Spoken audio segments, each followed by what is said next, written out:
کہ انسانوں نے نکاح کو بہت زیادہ گلوریفائی کر دیا ہوتا ہے اور اس کے ساتھ بہت ساری رسوم و رواج نے جو ہے وہ اپنی جگہ بنا لی ہوتی ہے. نتیجتاً ایک بہت عام اور سادہ جو زندگی کا ایک کرینہ اور سلیقہ اور تقاضا ہے جو بہت آسانی سے پورا کیا جا سکتا ہے، اسے اتنا مشقت پر مبنی کر دیا جاتا ہے، اتنا مشکل بنا دیا جاتا ہے کہ نتیجہ کیا ہوتا ہے جب کسی معاشرے کے اندر نکاح مشکل ہو جاتا ہے تو الٹیمیٹلی اس سے جو بدکاری اور ناجائز ذرائع ہیں انسانی فطرت کے تقاضے پورے کرنے کے، ان کی حوصلہ افزائی ہونا شروع ہو جاتی ہے اور وہ بڑھنا شروع ہو جاتے ہیں. آقا کریم صلی اللہ علیہ وسلم کے زندگی کے اندر ہمیں متعدد نکاح ملتے ہیں اور ان میں ایک بڑی تعداد میں ایسے نکاح ہیں جو بہت ہی سادگی کے ساتھ جو ہے نا وہ پورے کیے گئے ہیں اور ان کے اندر رسول اللہ صلی اللہ علیہ وسلم نے انتہائی سادگی کا انتظام کیا. آج جو کچھ نکاح کے نام پر، شادی کے نام پر جو کچھ ہمارے سامنے ہو رہا ہے، یہ اس میں سے ہمیں صرف اندازہ لگانا چاہیے کہ نسبت قائم ہونے سے لے کر نکاح کے اندر ایک محدود سی مجلس جس کے اندر چند لوگ یعنی کم سے کم 2 لوگ جو ہیں وہ اس کے گواہ کے طور پر موجود ہوں یا چند آپ کے قربت کے جو احباب ہیں وہ اس کا حصہ بنے تاکہ گواہ بن سکے، سوسائٹی میں ایک پیغام جا سکے کہ آپ نے نکاح کر کے، میں یہ نکاح کے تقاضے بتا رہا ہوں جو دین کے اندر ہیں. یعنی بہت سادہ سا چند لوگوں کی موجودگی میں اللہ کو بیچ میں رکھ کے ایجاب و قبول، اس کے بعد حق مہر جو ہے اس کا متعین کیا جانا اور رخصتی کے بعد ولیمہ. اس کے علاوہ دین اسلام کے اندر شادی کے ذیل میں اور کوئی ہدایت ہمیں نہیں دی گئی، نہ ہمیں کوئی کسی چیز کا پابند کیا گیا.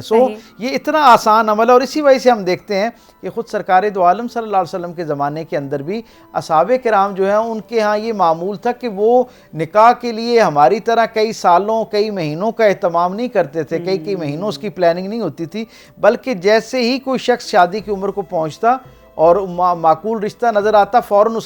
اس کو نکاح کے رشتے میں جو ہے وہ استوار کر دیا جاتا. اور دوسری طرف خاتون کی عمر کے حساب سے بھی ایسے ہی ہوتا ہے، جیسے ہی وہ بالغ ہوتی اس کے لیے نکاح کا پیغام آتا اور شادی ہو جاتی. اگر بیوہ ہو جاتی، مطلقہ ہو جاتی تو اس کی عدت کا وقت پورا ہونے کے فوراً بعد اس کے لیے دوبارہ نکاح کا اتنی آسانی کے ساتھ اس معاشرے کے اندر اہتمام ہوتا اور اسے قطعی طور پر معیوب نہ سمجھا جاتا. یعنی میں ہمیشہ یہ کہا کرتا ہوں کہ ہمارے ہاں یہ جو خواتین کے حوالے سے دوسرے نکاح کے اوپر بہت زیادہ جو ایک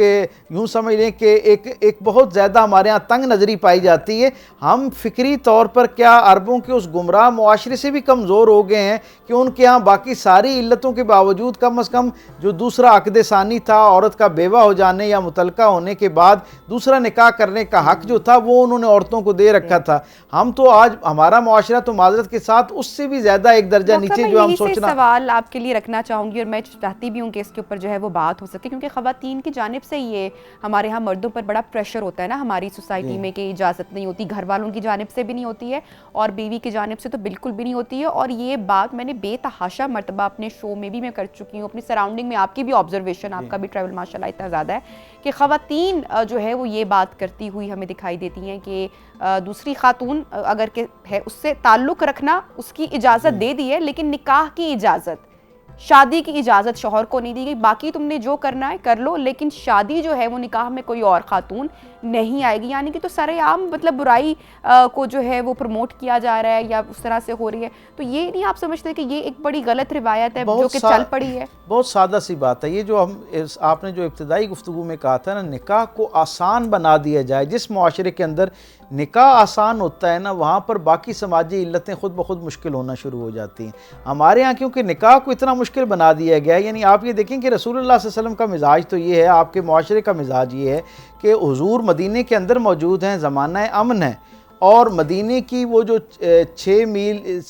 میل سے 10 میل کے درمیان کے فاصلے کی آبادی ہے، مختصر سی آبادی ہے نا، اس آبادی کے اندر حضور خود تشریف فرما ہے، زمانہ امن ہے اور اسی بستی میں رہنے والا ایک صحابی نکاح کر کے حضور کی مجلس میں آتا ہے اور باقی اصحاب دوست جو ہیں وہ اشارتاً حضور سے عرض کرتے ہیں کہ یا رسول اللہ اس شخص نے کل نکاح کر لیا اور ہمیں اور آپ کو اس کے اندر مدعو نہیں کیا. آج بھی ہمارے ہاں بھی یہ بڑا پریشر پایا جاتا ہے نا. تو سرکار دو عالم صلی اللہ علیہ وسلم نے مسکرا کے کہا کہ اس نے خیر کے کام میں جلدی کی، اللہ اس کو برکت عطا فرمائی. یعنی حضور نے اس کی حوصلہ افزائی فرمائی کہ آپ تصور کیجئے کہ حضور کی موجودگی میں، حضور کی یعنی اس شہر کے اندر اس بستی میں ہونے کے باوجود نکاح میں شریک نہ ہونا اور اس کے باوجود نکاح پر خوش ہو جانا، اس کا مطلب یہ ہے کہ آپ نے اپنی امت کو یہ پیغام دیا ہے کہ جیسے ہی نکاح کے اسباب پیدا ہوں، ایک لمحہ ضائع کیے بغیر نکاح کی جو صورت ہے وہ پیدا کی جائے۔ ہمارے ہاں دوسرا نکاح تیسرا نکاح جو ہے اس کے حوالے سے تو جو مسائل ہیں اس سے میرے خیال میں اس معاشرے کا شاید ہی کوئی فرد ہو جو ناواقف ہو۔ آپ یہ دیکھیں کہ پہلا نکاح جو ہے از خود اس کے لیے اتنے سارے چیلنجز ہیں، اتنی مشکلات ہیں اور اتنی ہم نے من گھڑت شرائط قائم کر رکھی ہیں کہ عمر اتنی ہو جائے، اس کے بعد جو ہے نا کمانے کا ذریعہ اتنا ہو جائے، ایجوکیشن اتنی ہو جائے، گھر بن جائے، یعنی فیوچر سیکیور ہو جائے۔ وہ ساری باتیں جو زندگی کے ساتھ ساتھ جنہوں نے پروان چڑھنا ہوتا ہے، ہم ان سب کو گین کرنے کی شرط رکھ کے اس کے بعد پھر ہم نکاح کی طرف جانا شروع کرتے ہیں۔ نتیجہ یہ ہوتا ہے کہ اس وقت آپ دیکھیں کہ ہمارے معاشرے کے اندر کتنی بڑی تعداد میں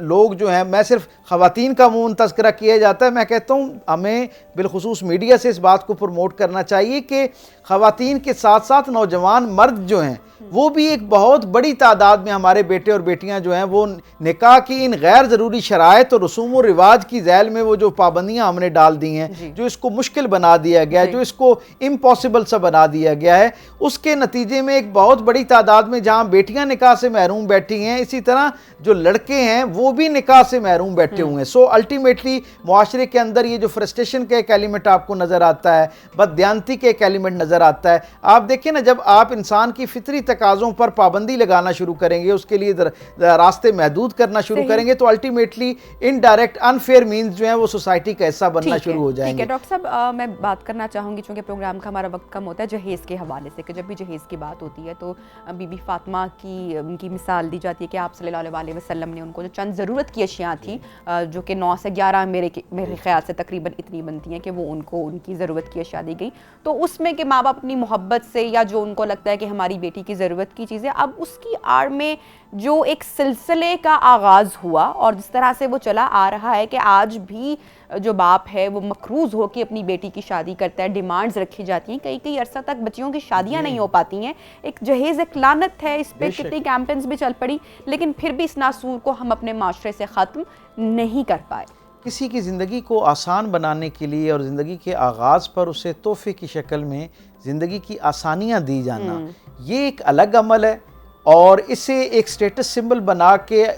سامنے والوں کی زندگی کو ایک چیلنج دے دینا اور پھر اجیرن بنا دینا۔ اور آپ یہ دیکھیں، میں دیکھتا ہوں مجھ تک جب کچھ لوگ اپنی شکایت لے کر آتے ہیں تو مجھے بڑی کوفت ہوتی ہے ذہنی طور پر، اور صدمہ بھی پہنچتا ہے کہ کئی سال گزر جاتے ہیں شادی کو، اور اس کے بعد پتہ چلتا ہے کہ جی تنازع اس بات پہ تھا کہ آج سے 15 سال پہلے جب شادی ہوئی تھی تو فلاں چیز جہیز میں نہیں دی گئی تھی، یا فلاں چیز کی ڈیمانڈ تھی یا اس زمانے میں رائج تھی اور آپ لوگوں نے نہیں دی تھی۔ یعنی دنیا کہاں چلی گئی، آپ زمانے میں کہاں تک تقاضوں میں چلے گئے، نہ جانے کتنی خوشیاں آپ نے اکٹھی گزاری، کتنے دکھ سکھ میں ایک دوسرے کا سہارا بنے، وہ ساری باتیں بھول جاتی ہیں۔ لیکن وہ جو جہیز کے ساتھ وابستہ کچھ علتیں ہیں، وہ جو کچھ خرابیاں ہیں، وہ مستقل ایک سمبل بن کے ہمارے ساتھ زندگی کا حصہ بن جاتی ہیں۔ میں سمجھتا ہوں روایات تک بھی اگر ان چیزوں کو رکھا جاتا نا تو شاید مسائل پیدا نہ ہوتے۔ یعنی جیسے ابھی ہم نے کہا کہ کائنات کی سب سے عزت دار بیٹی، یعنی انسانی تاریخ میں اس سے بڑھ کر کوئی عظیم الشان کردار، اخلاق اور تعارف والی کوئی اور بیٹی ہو سکتی ہے جیسی میرے اور آپ کے کریم رسول کی شہزادی سیدہ کائنات حضرت فاطمہ الزہرا سلام اللہ علیہ جیسی ہستی ہو سکتی ہے؟ تو آپ کا جو آپ کے لیے جو ضرورت کی چیزوں کا اہتمام کیا جا رہا ہے وہ کتنی محدود ہیں۔ اگر کائنات کی سب سے عظیم الشان بیٹی کا جہیز اتنی چند ضرورت کی چیزوں کے ساتھ مکمل ہو سکتا ہے تو میری اور باقی لوگوں کی جو بیٹیاں ہیں ان کے لیے زندگی کے آغاز پر یعنی اتنی طویل فہرست کیوں جو ہے وہ چیلنج بن کر ہمارے سامنے آ جاتی ہے؟ ہم دین اسلام کی فطرت کے عین مطابق کی دین ہے، ہم اس کو اگر پڑھیں، اس کو سمجھیں نا، اس میں بارات کا ہمیں لفظ تک نہیں کہیں پر، اگر آپ اس کو اسٹڈی کریں، بارات کا کانسیپٹ ہی کوئی نہیں ہے، مہندی کا کوئی کانسیپٹ ہی نہیں ہے، جہیز کا کوئی کانسیپٹ ہی نہیں ہے، لاکھوں روپیہ خرچ کرنا، کروڑوں روپیہ خرچ کرنا کوئی کانسیپٹ ہی نہیں ہے۔ صرف ایک کہا گیا کہ ایک اناؤنسمنٹ ہے، نکاح ہے جس کی چند آسان سی کنڈیشنز بتائی گئی ہیں۔ یہاں پر ایک بڑی اہم بات جو میں چاہوں گا، کیونکہ وقت کم ہے اس لیے ہمارے سامعین تک یہ بات پہنچے، اور یہ بڑی منفرد بات ہے، بڑا دل تھام کے اس کو سوچیے گا اور بالکل ذہن کو تعصب سے پاک کر کے میرے سارے سامعین اور ناظرین جو ہے نا وہ اس کو سنیں کہ آپ یہ دیکھیں سیدہ کائنات کا نکاح ہونے جا رہا ہے اور جناب علی کرم اللہ وجہ کریم کا بطور رشتہ جو ہے نا ایک شخصیت فائنل ہو رہی ہے، تو رسول اللہ صلی اللہ علیہ وسلم ان سے پوچھ رہے ہیں کہ تمہارے پاس نکاح کرنے کے لیے کیا موجود ہے. اور آپ یہ دیکھیں کہ جہیز کے نام پر جو چیزیں حضور ختمی مرتبہ صلی اللہ علیہ وسلم نے اپنی شہزادی کو دیں،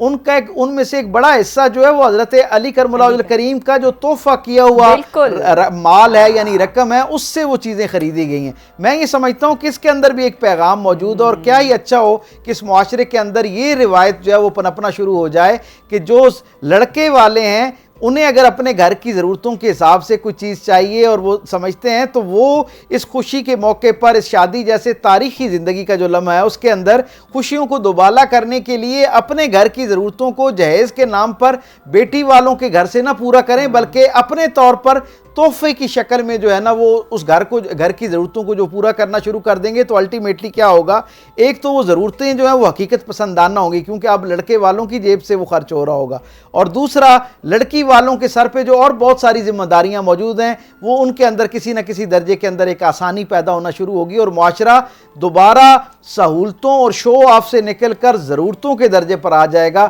اور ہم سب جانتے ہیں کہ ضرورتیں جو ہیں وہ فقیروں کی بھی پوری ہو جایا کرتی ہیں، اور سہولتیں، آسائشیں اور آسائشوں پر مبنی خواب جو ہیں وہ بادشاہوں کے بھی ادھورے رہ جاتے ہیں. اس لیے زندگی کو دوبارہ حقیقت کے قریب لائیں، اور یہ جو ہمارے ہاں ایک سوال ہے نا، خدا را اس سے کسی طریقے سے اپنی جان چھڑائیں. یہ جو ہر وقت ہماری زندگی کے اندر ہر قدم جب ہم اٹھاتے ہیں تو پہلا سوال آتا ہے کہ لوگ کیا کہیں گے. میں یہ سمجھتا ہوں اس خوف سے اپنے آپ کو باہر نکالنا چاہیے. ہم ہی لوگ ہیں، میں لوگ ہوں، آپ لوگ ہیں، ہمارے دیکھنے سننے والے لوگ ہیں. آج ہم ایک مثبت قدم اٹھائیں گے تو آٹومیٹیکلی سوسائٹی کے اندر شاید پہلی مرتبہ یہ عجیب سا لگے، دوسری مرتبہ عجیب سا لگے، لیکن کچھ لوگ اگر ذمہ داری کے ساتھ اور اجتماعی اپنی رسپانسبلٹی کو سمجھتے ہوئے خیر پر اپنے آپ کو قائم کر لیں گے نا، اچھی روایات کا احیاء کریں گے، ان کا ریوائیول کریں گے، تو الٹیمیٹلی کچھ دنوں کے بعد، کچھ مہینوں بعد دوبارہ سے اچھی خوبیاں پیدا ہونا شروع ہو جائیں گی. اگر آپ کسی کی بیٹی اپنے گھر لے کر آ رہے ہیں تو ان کے لیے باعث خیر آپ بنیں، ان کے لیے آسانیاں پیدا کریں.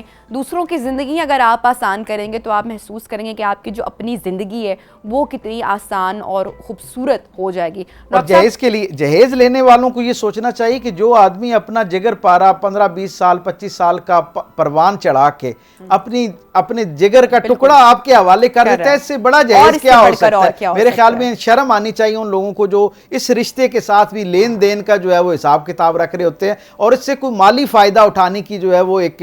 خواب اور ایک کوشش کر رہے ہوتے ہیں. اللہ ہم سب کو ہدایت دے. آمین آمین. ڈاکٹر صاحب تھینک یو سو مچ، آپ نے ہمیں جوائن کیا. انشاءاللہ ناظرین آپ سے ہوگی اگلے جمعے کو ملاقات ایک نئے سیگمنٹ کے ساتھ، ایک نئے ٹاپک کے ساتھ. تب تک اجازت دیجیے اور اپنا بہت سارا خیال رکھیے، ہمیں بھی دعاؤں میں یاد رکھیے. اللہ حافظ.